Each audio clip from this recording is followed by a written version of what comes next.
Somewhere between rubbing two sticks together and the invention of the match, mankind discovered the fire steel, or more appropriately, flint and steel. And that discovery is that if you use a hard piece of steel against a sharp flint, you can create a very nice shower of sparks. I don't know if you can see these sparks on camera very well or not, but trust me, I've got a nice shower of sparks from this piece of steel. Now the problem is that you can't just walk up to a log and get those sparks to start a fire. Really, I can't even get these sparks to start a fire down here in this pile of wood shavings that I've got. It just doesn't work that way. You need one more ingredient besides flint, steel, and tinder for your fire. You add what is called char or char cloth. It's essentially charcoal made out of fabric, in this case cotton. And this charred cloth will catch a spark and it will smolder. It'll never flame. It just sits there and smolders, but you can put that down inside your tinder, your wood shavings, or whatever you have.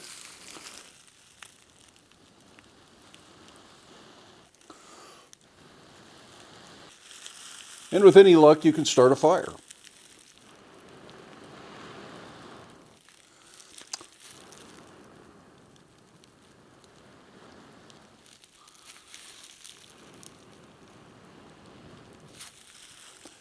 And it's just that easy. Don't do this around a real Christmas tree. This one's fake, so I'm not worried about it.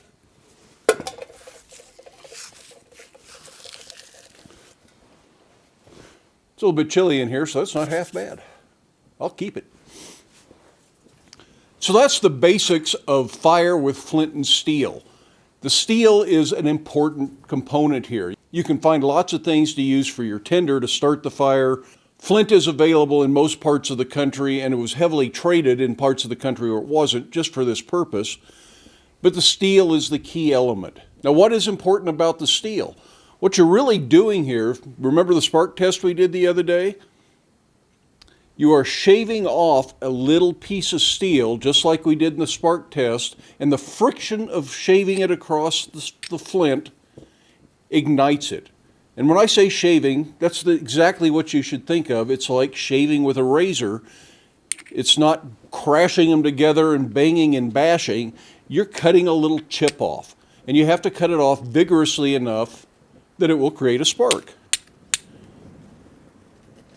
Now, an unhardened piece of steel, you'll still shave a chip off, but it'll be too big of a chip to ignite. It's too much mass, too much material, and it doesn't get hot enough with that friction to light those big chips. So you need a good hard steel to get a proper spark, and it needs to be a simple carbon steel.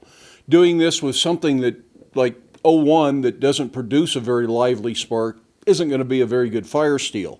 You want 1085, 1095 W1, something like that. Now, for salvage steels, and people make a lot of strikers out of salvage steel, one material I found good is what around here is referred to as beat chain. They use this as a long conveyor belt. This is just two links of it. There'd be hundreds of these things for loading and unloading trucks full of sugar beets in northern Colorado. Other parts of the country, I'm sure this is what they use for loading potatoes, onions, all sorts of various crops probably use the same material, and it's a simple carbon steel, produces a good spark. Seems like it usually water hardens, but I would test it. Lift rake tines make good strikers usually. A lot of these are 1095, but test this also because some of these are actually air hardening, and that's probably not what you want. Another source sometimes is garage door springs, but it's usually fairly small strikers. And of course, old files. Some new files are just case hardened and they don't have a good carbon content throughout. So be aware of that and do some tests on it before you commit to making a bunch of strikers out of an old file. But I already know this one's good because I've already made a striker out of this file. So let's go over to the forge, let's get this hot, and let's make a very simple fire steel. Now, I think this file's just a little bit wider than I want, so I'm going to narrow it down. That will also thicken it, which is also desirable. Remember, files are hard steel, so don't work it too cold or you'll crack it. And also, I have previously ground the edges of this file so there are no file teeth that go around the corner where it might propagate a crack. I am leaving them on the face, and there is certainly some risk with that, but I do like the way it looks in the finished steel, so I'm going to take a little bit of a gamble here. Now, there are lots of different shapes and styles of fire steels out there. Today I'm going to go with this style because there's only one tail to draw out. You can draw two out and make a C-shaped. You can make a forge welded oval. Lots of different styles. If you need something historically accurate, do your research to what period in history and what part of the world you're trying to recreate. But for today we're going to do probably in between. This one's a big heavy one. I really like it, but I don't have a file that thick right now. And this one's kind of light. It's made out of the same file, but I'm going to make the other one just a little bit wider. We'll make something just a hair bigger than this, I think.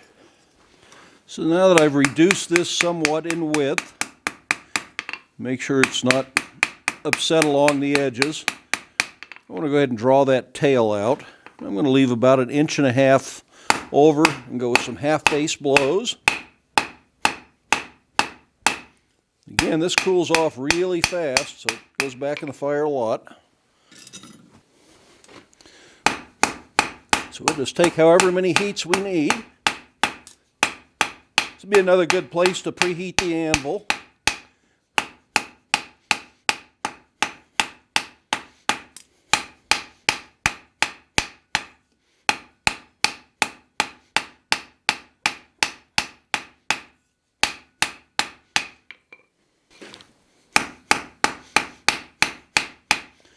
This is some place that this diagonal peen hammer comes in real handy.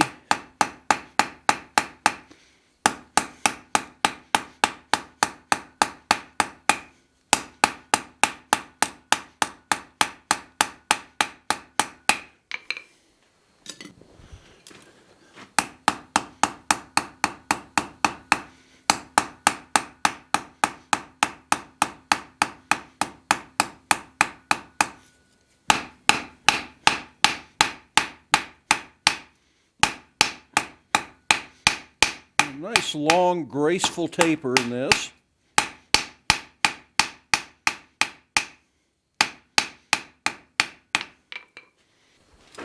Luckily this thin stock heats up really fast with the gas forge. I'm working in the smaller gas forge today because I just don't need that big a heat. So that's pretty much what I want for a taper. Now you can leave it square and twist it, but I think I like a nice round tail better than I like a square one, so I'm going to go ahead and round that up.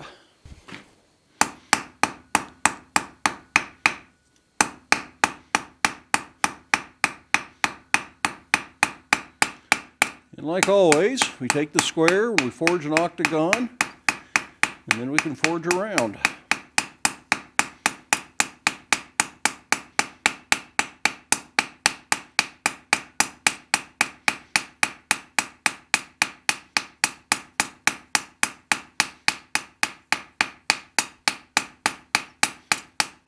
These are just light, quick blows so I can get away with a little lower heat.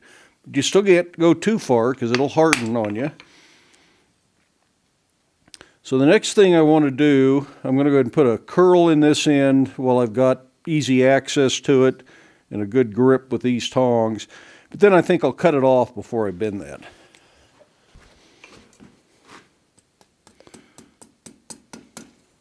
There's a nice little decorative curl.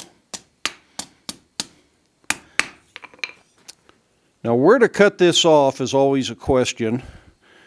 This isn't going to just double right back. It's going to have a bend in it, so it won't come as far back as this is long. So you can't just measure that and cut that much off. You need to cut just a little bit less off. So it's going to look something like that when it's done. But I also like the fact that this is swollen here because I like this little upset. So I think I'm going to go ahead and cut it off way down here and hope that this will bend just right. If I need to, I can draw this out a little bit more. This is a good time to show you this weird tool I've got. This is something I made years ago, and I was doing strikers kind of on a wholesale basis and making a whole bunch of them. It's got a cutoff hardy for cutting it off. The edges are rounded so I can shape the tail on this or a C-shaped striker. This way I can bend the tails over one or the other of the little horns here. Just a few options. Everything you can do with this, you can do without it. So it's not really a necessary thing. It was just sort of handy doing production work. Well, I've cut this off, and of course I forgot to turn the camera on. And this is a little longer than I originally thought of, but the tail is that long. This is a little bit shorter, so I think we're going to be okay, especially since I'm going to upset this back a little bit. But we will see. We can always change things as we work on it if we need to. I'm going to stand this up in the vise to do a little bit of upsetting on this. I want it to upset more front to back than I do side to side, so I'm going to use the cross peen.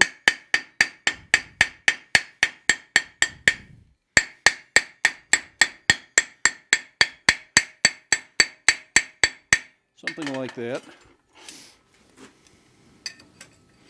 And this is just an aesthetic detail. This has nothing to do with function.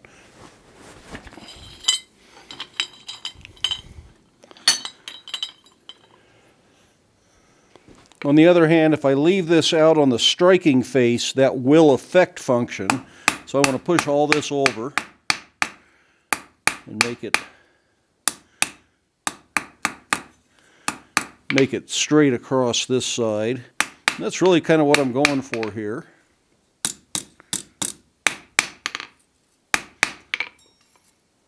So next let's go ahead and bend the tail. I'm going to bend that gently around the one or both horns, depending on what I want to accomplish here.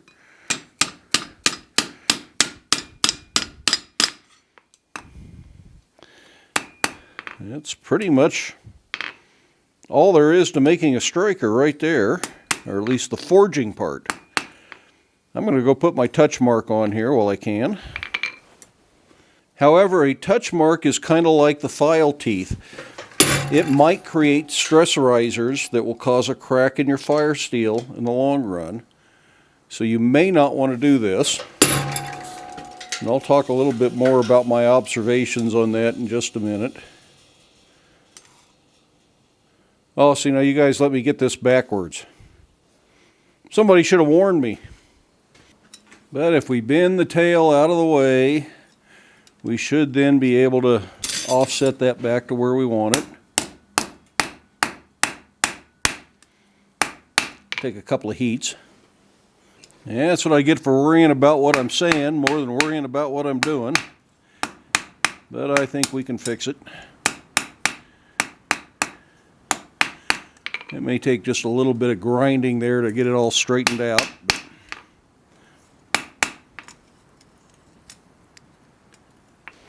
Where there's a will, there is often a way. It's nice to try and get everything in line. Because this tapers, sometimes it's a little tough. Putting it in the vise and just grabbing it and bending it like this often does it just fine for you.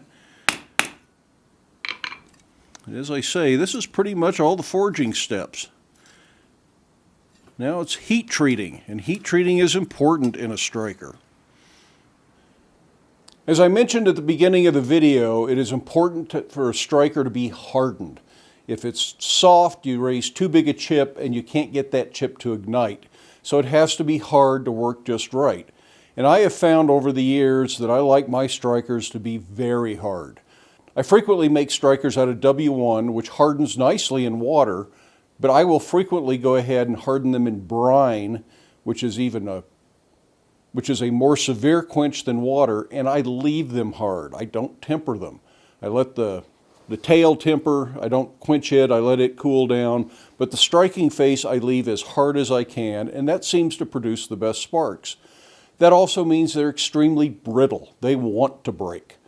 And the file teeth and the touch mark can form stress risers that encourage that to fracture. Now, when I was making strikers wholesale, for a while I was having about a 20% failure rate that they would crack in the quench. They weren't cracking later on. You quench them, they come out, they've got a crack. None of them ever broke in half, but you could find a crack running lengthwise or just a little bit on the side, and those were trash. They had to be thrown away. What I was doing at that point was forging them, bringing them back up to heat, letting them normalize, which is just air cooling the steel, then hardening them.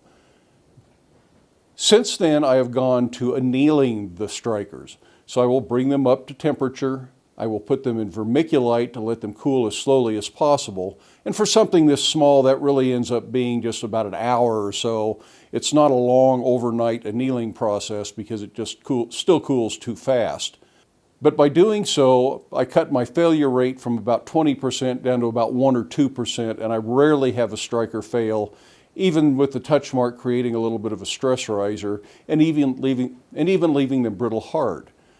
When I make my strikers out of new W1 steel, I guarantee them against breakage. That way I can leave them as hard as they need to be to get the best spark, and I take the responsibility if somebody drops it and it breaks, because it's still brittle hard. It would certainly be worth experimenting a little bit with hardening and tempering to get just the right formula for you, and I think the flint matters. I think some flints have harder, sharper edges than others, and if your flint has a softer edge, it's not going to raise as big a chip in the first place, and maybe you do need to temper it just to get it to cut the steel. Lots of variables here. This is just the procedure that I've found to work. So I'm going to anneal this, and I'm going to let it slow cool, and then I will come back and I will harden it. But luckily, I made another big mistake this morning. I've already done this video once, but I forgot to turn the microphone on. So I have this other striker that's already been forged and annealed, and now it's ready to be hardened, so we can go right to the hardening step with this one that I made this morning. So the one we just made, I'm going to put in the vermiculite and let it cool for a few hours. And I'm going to bring the one I had done this morning up to temperature to harden. Now I want to bring this up to kind of a dull orange. I'm going to leave the forge off for a little bit here so it can soak and even out. So this is pretty much what I want. So I'm just going to turn the forge back on so I can catch this on a rising heat. And then I'll quench just the body of the striker in water and let a little bit of the heat from the tail bleed up into this area, which is the biggest risk of a crack. And quench it every now and then to keep this cool. As water steams off, you know it's kind of starting to warm up.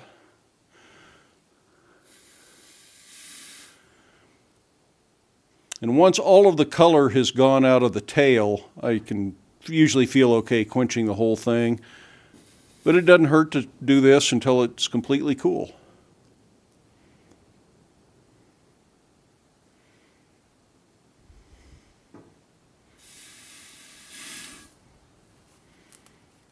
The last thing I do is clean this edge up, and I get all the forge scale off the striking surface so that any decarburization is removed, and so it's a nice smooth surface to strike.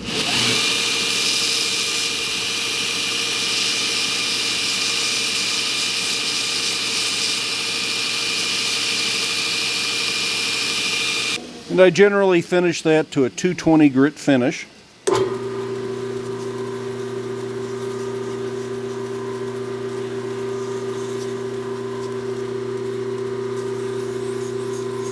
So now we find out if we have been a success. Have we done everything properly, or is there a problem? So let's test it. And yes, this produces a very nice shower of sparks. It's a little bit on the small side, but historically a lot of strikers really were, so that they would fit in a little pouch on your neck or on your belt. And a lot of people used to carry a little tin, or still do, and they can keep their striker and some char cloth in a little tin where it's all nice and dry. So a small striker is handy. I still like the big one because I feel like it just gets into that flint and makes contact better and more solid and really produces the spark.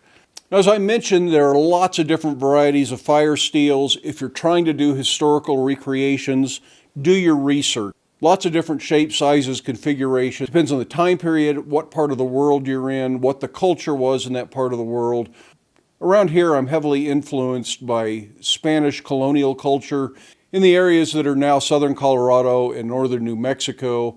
Looking at museums, galleries, antique stores, things like that, there is a huge variety of fire steels. You could do a lot of research just trying to find all the different styles of fire steel. So this is just one example.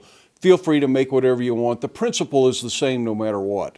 You can even forge weld a piece of hard steel onto a wrought iron body to get a bigger fire steel without using so much actual steel. So thank you to Jared Russell, David S., and Nick Bachtel for suggesting that I make a fire steel as part of our countdown till Christmas. I hope you enjoyed the video. I had fun making it. Give it a thumbs up if you did. If you haven't done so already, I would love it if you hit that subscribe button. Take some time, watch a few of the other videos, share the videos with your friends, then get out to your shop, make something, but stay safe, wear your safety glasses, have a Merry Christmas, Happy Holidays, and we'll see you for the next one. If you would like to provide financial support for the videos at Black Bear Forge, you may do so by clicking one of the links down in the description to either Patreon or PayPal. These are merely donations. The videos will remain free.